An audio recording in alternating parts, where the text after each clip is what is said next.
Welcome to the Canes game review for the Carolina Hurricanes 5-1 win in game number 4 of the season over the Columbus Blue Jackets.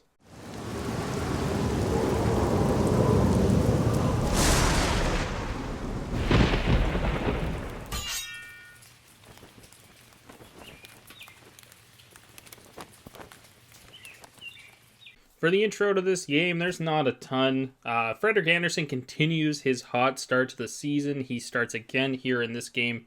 He's also going to get the next game in Toronto. A little bit more on that later, but I think this is the first game of the season with a returning former member of the Canes playing against the team. I know we've had the game against Montreal, Kokoniemi facing his former team, but I believe this is the first one of the season. There's a bunch this year.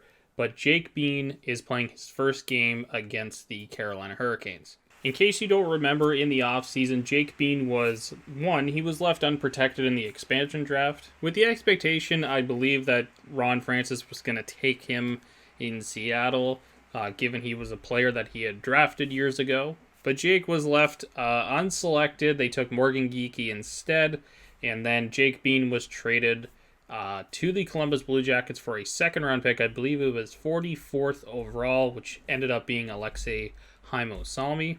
And from all indications, Bean's doing pretty well already in Columbus. I believe he's playing top line with Zach Werenski, which is a great spot for him. Two kind of offensive defensemen, that's for sure, on that team. But, I like Jake. I didn't really like him in the playoffs, but that's more or less just due to his lack of physicality and kind of when you need it. But nevertheless, wishing him all the best in Columbus. He's an awesome player. He's a dynamic skater, and he should be great for Columbus. As mentioned earlier, Frederick Anderson back in the net. He makes his 4th consecutive start, and at the other end, Joonas Korpisalo in the net for Columbus. One of the main themes of this game for Carolina was a lot of bad plays with the puck. Now, obviously didn't reflect in the score. I think Frederick Anderson had a phenomenal game in that regard. Every time there was a turnover, but I know off the top of my head, Petchey had a brutal turnover. Cole had a couple brutal turnovers in this game, and Tony DeAngelo did as well. And I thought a lot of the defenders were making pretty good plays in this one for Carolina. But early in the first period, Jordan Stahl down low. I believe it was Sean Corrali might have turned over the puck to Jordan Stahl. Comes down below the goal line. He centers it out front, brings it just out in front of the net before passing it over. And Jesper Fast gets the goal. Carolina leads 1-0. A little while later, Frederick Anderson makes a nice stop off of Cole Sillinger.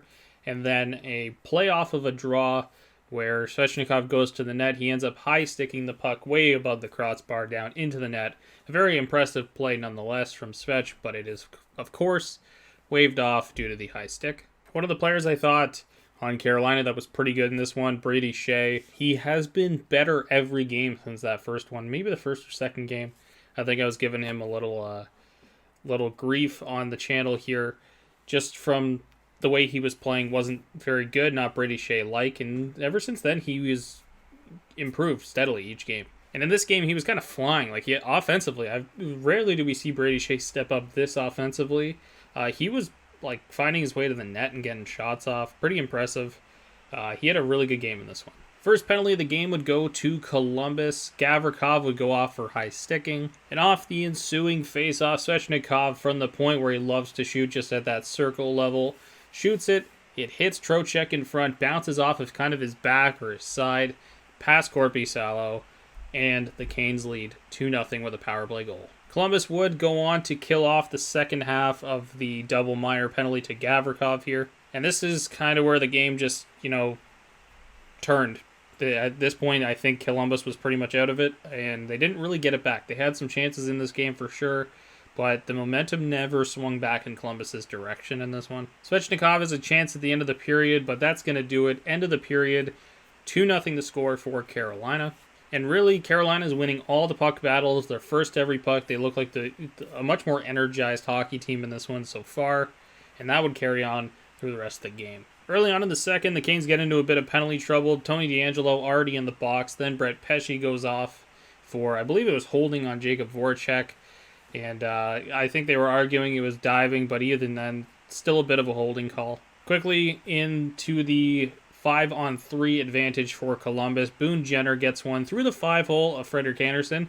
That's becoming a little bit of a theme. I know he got beat in the 5-hole in the Montreal game as well. Of course, he's been so dang good. Who cares? But yeah, he keeps getting beat through the 5-hole a lot. Petchey's penalty ends up being killed, and then right away, Columbus takes a penalty back the other way.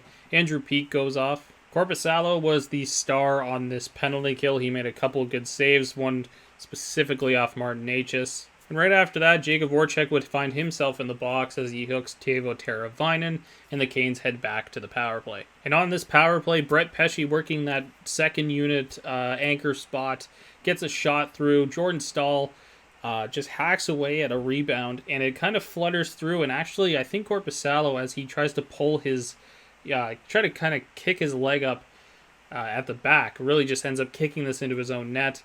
But the Canes lead 3-1 in the second period. Another excellent stop here for Frederick Anderson, but this is based off of what this theme was for the defense of the Carolina Hurricanes in this one.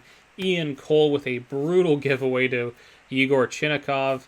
He comes down but is stopped by Frederick Anderson. And that would end the second period. It's 3-1 Carolina heading into the third. And again, they still seem like the much more energized, winning puck battles, just everything. They're winning every single facet of the game at this point, and that would continue into the third. And the third period really was a battle between Frederick Anderson and Oliver Bjorkstrand. I think this was probably the third or fourth time in the game where Bjorkstrand had like a nice wide open shot and Anderson just stopped him. Nyquist takes a high sticking penalty, and on this penalty kill for Columbus, they had more chances than Carolina did on their own power play. But Frederick Anderson shutting the door. And just at the end of the power play, kind of a nothing play, but developed pretty quickly, just an entry, or a zone entry, I should say, into the zone. A nice pass over to Sebastian Aho, and he lets a wrister go, and it beats Korpisalo clean. Top corner, what a shot from Fishy. Man, he was excellent in this game, like he's been excellent all year so far. The Canes would go up 4-1 here, pretty much not looking back at this stage of the game. Anderson would make two more big stops, one on, as mentioned earlier, Oliver Bjorkstrand, the other on Patrick Laine coming in from that offside like he likes to do. Teravainen ends up taking a penalty, and on the penalty kill, I thought Anderson again shined on this one. Man, he was so good in this game. The Canes also helping him out, getting a shorthanded chance. Aho and Necas had a nice play, but Korpisalo came up with a big save. Of course, the Canes would end up killing off this penalty. Ian Cole would go off for interference, and as Columbus goes back to the power play, the Canes end up just mimicking earlier in the game when Columbus had all these chances. Stahl ends up with a shorthanded breakaway, already with one in the game. He gets stopped there by Korpisalo. The Canes end up killing off this penalty, and shortly after, oh, what a pass from Andrei Svetchnikov. Saucers it over a stick to Vincent Trocheck. Top corner. Vincent's got two in the game, and the Canes lead 5-1. And a very quiet night for Jake Bean in this one. I think the Canes really did target him physically. He didn't have I wouldn't say he had a great game by any stretch in this one. I thought he was pretty average, but again, you didn't really notice him in this. The only thing I have written down other than the intro for Jake Bean in this game is a penalty on D'Angelo at the end of the game. And that's how it would end. 5-1 is the final. The Carolina Hurricanes start their season with 4 consecutive wins, remain undefeated, and head into a lot of momentum against a very struggling, do I want to call it struggling? I don't know what's going on in Toronto, but they are losing to a Penguins team that has like no players on it. So let's highlight some players in this game. Let's start off with a Columbus player to highlight. I thought, besides, I think I talked about in the preview on the last episode of Patrick Laine, that shot, his ability to be one of the best power forwards in hockey right now. A lot of my worry about this game as going in was Patrick Laine, but I think a player who was easily the best Columbus Blue Jacket on the night was Oliver Bjorkstrand. Quite an underrated player in the league. Man, this guy sees the ice pretty well, and he finds his way open a lot. And in this game, he did. He just, every time he had a great chance, Frederick Anderson was there to make the save. Talking about some good players from Carolina, let's start off with Andrei Svetchnikov. Everything lately this guy touches turns to gold. Sebastian Aho, what a start to the season so far for him. He's just been so good on both ends. Defensively, killing penalties, he's been fantastic. And just the amount of... This guy looks like he wants to shoot a lot more this year. And between that and Teuvo Teravainen, this looks like a very dangerous first line. Frederick Anderson, man, can't say enough good things right now about Freddie's game. Like, this is a...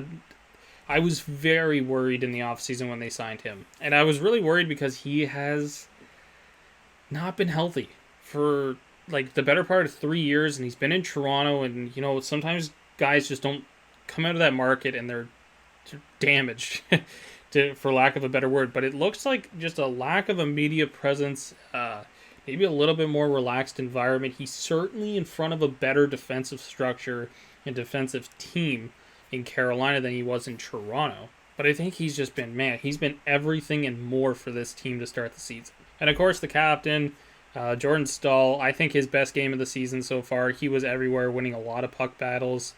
He sets up the Foss goal to open up the scoring. He gets that rebounder to make it 3-1.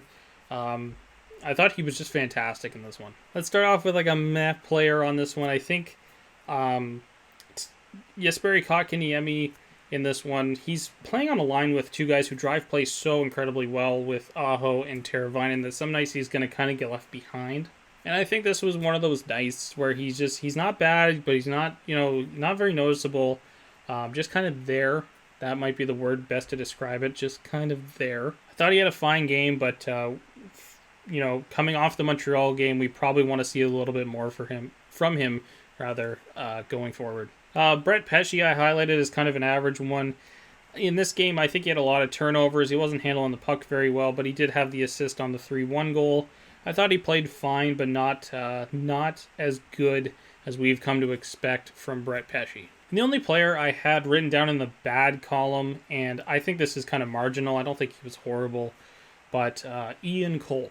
A lot of misplays with the puck in this one. I thought he made a lot of mistakes, but honestly, like, none of them cost the team. He just didn't have a great game in this one, and I think that's fine. Like, it's going to happen. And I think that third pairing really wasn't very noticeable all night.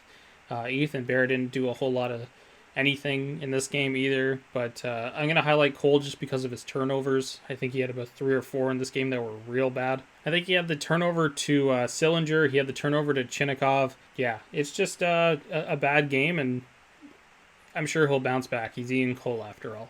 Anyways, guys, that's pretty much going to do it. Talking about the next game, Toronto, Monday night. Yeah, the Leafs are